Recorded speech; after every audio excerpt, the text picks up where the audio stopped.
President Obama's trip to Senegal comes as the West African nation and the greater Sahel region face unprecedented security challenges from terrorist groups. For the first time, the United States is offering cash rewards to help track down the leaders of these transnational jihadist organizations. But the U.S. strategy is ultimately focused on helping Africans solve their own problems. President Obama's visit aims to expand trade, investment, and democracy. VOA's correspondent in Senegal, Ann Look, says people are excited about the president's trip, though they may have originally expected more from him.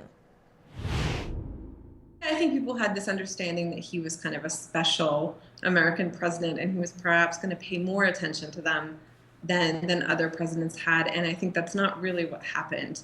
But there's still, here in Senegal, people don't really have this illusion that they're going to really get to see him or touch him or talk to him, but the fact that he's coming is a big deal. People in Senegal describe it to me a lot as, oh, it's an honor. What would be ideal is to not need people to come from the outside to tell us, yes, you are good democracy, you are good students. But it still makes people happy. It's Obama. He's a busy guy. It's an honor. West Africa Research Center Director Ousmane Sène says Mr. Obama's visit will reinvigorate progress being made in Senegal. His visit shows that this country, as little as it is, matters. Senegal has only 12 million inhabitants, and I don't think Senegal's economy is even as big as New York City's. We are small compared to the United States, but what we can bring to the world is something else entirely. I like this. Mr. Obama has only made one other trip to sub-Saharan Africa as president, to Ghana in 2009. Thank you. He called for better governance. Africa doesn't need strong men. It needs strong institutions. Perhaps the rareness of these visits in some ways make them more valuable. And what have they told you about what they're hoping to hear from him? I think this visit is being understood as kind of a kudos to Senegal for all that it's accomplished. And especially after last year, we had a pretty difficult election here last year, a lot of street protests, it looked a bit iffy for a while. It kind of pushed the country to the limit. That election in 2012 began with deadly street protests against the incumbent's unconstitutional bid for a third mandate, but ended with a peaceful, transparent vote and the country's third democratic handover of power since independence in 1960. I talked to a lot of people and they say they would just like to talk to Obama about kind of the daily problems.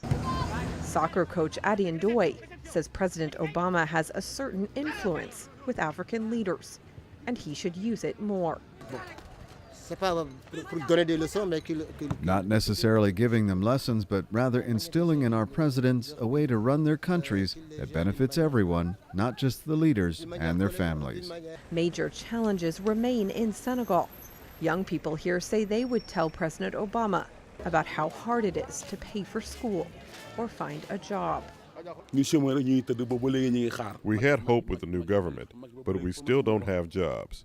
We are still here waiting. We need a new way to get there. We want our country to be rich. One of the main goals that I think has been explained by the administration, specifically Obama's administration, is this idea that Africans should build their own future and they should be responsible for their own policies. How is that policy received? Yeah, so it's generally understood as the American approach is African solutions to African problems, and that's pretty well received. We've passed the 50-year mark in terms of independence for most countries on the continent, and they feel as though they're ready to take more ownership for the direction their countries are going in, the institutions they're building. But a lot of challenges remain. Mali is a perfect example. France blitzed into Mali in January with airstrikes and 4,000 ground troops to push back a southern offensive by al-Qaeda affiliates, still active in the Sahel-Sahara region. That's not something you'll see the United States doing in the region anytime soon, despite the recent targeting and killing of Americans at the U.S. consulate in Benghazi and a natural gas facility in Ain Menas. So, Anne, let's talk about the role of the U.S. military in Africa and this issue of drones specifically.